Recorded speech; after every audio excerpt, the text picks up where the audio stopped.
BJP কিন্তু প্রথম সারির যোদ্ধা, যারা যুদ্ধ করতে করতে আগাবে, আবার যুদ্ধ করতে স্ট্র্যাটেজিক্যালি ডিফেন্স দেবে, তারা কিন্তু পিছু পাবে না। বিজেপি যে 4টা ব্যাটালিয়ন আছে, যে শুধু ঢাকার জন্য, এখন কয়টা আমি জানি না, আর এই 4টা ব্যাটালিয়নের কাজ হলো ডিউরিং ওয়ার ঢাকাকে প্রোটেক্ট করা। যে আমাদের যে সৈনিক সংখ্যা এখন অবশ্য ডিভিশন অনেক বেড়েছে, পুরা বর্ডারে কিন্তু এটা প্রায় লেগে যায়। মাদার ভাই আবার বলছেন যে অনেক সময় অনেকেই এই বিজেপির বাজেট, সেনাবাহিনীর বাজেট অনেক কথা বলে। মাদার ভাই আমার মনে হয় এই জিনিসটা সবাই সামনে আনবেন যে বিজেপি এবং সেনাবাহিনী যেহেতু বাজেট কিন্তু একটা বড় শক্তি, এই বাজেট দ্বারা কিন্তু সামনে আগানো যায় না।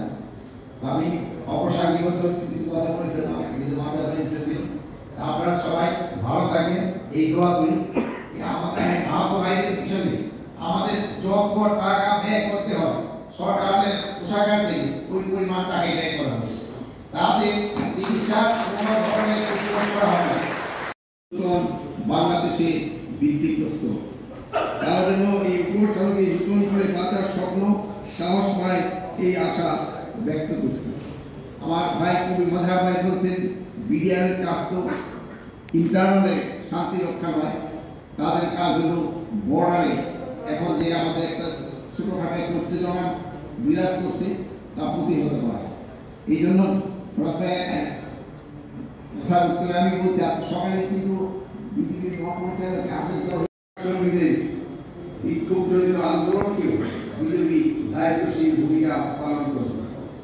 উল্লেখ্য যে গত 3রা ডিসেম্বর 2024 তারিখে স্বরাষ্ট্র মন্ত্রণালয়ের উদ্যোগে শহীদ আবুল সাইদ ফাউন্ডেশনে 10 লক্ষ টাকা আর্থিক অনুদান প্রদান করা হয়েছে। 5ই আগস্ট ছাত্র জনতা বিজয় অর্জনের পর থেকে বিজয়কে সুসংহত করতে বিজেপি সীমান্তে জোরদার ভূমিকা পালন করে যাচ্ছে।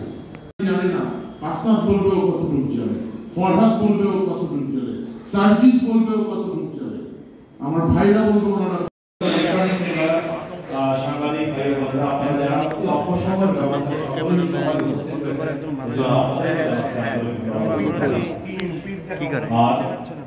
সেই সাথে আজকের এই কর্মব্যবস্থার মধ্যেও উপস্থিত হওয়ার জন্য আমি যারা কথা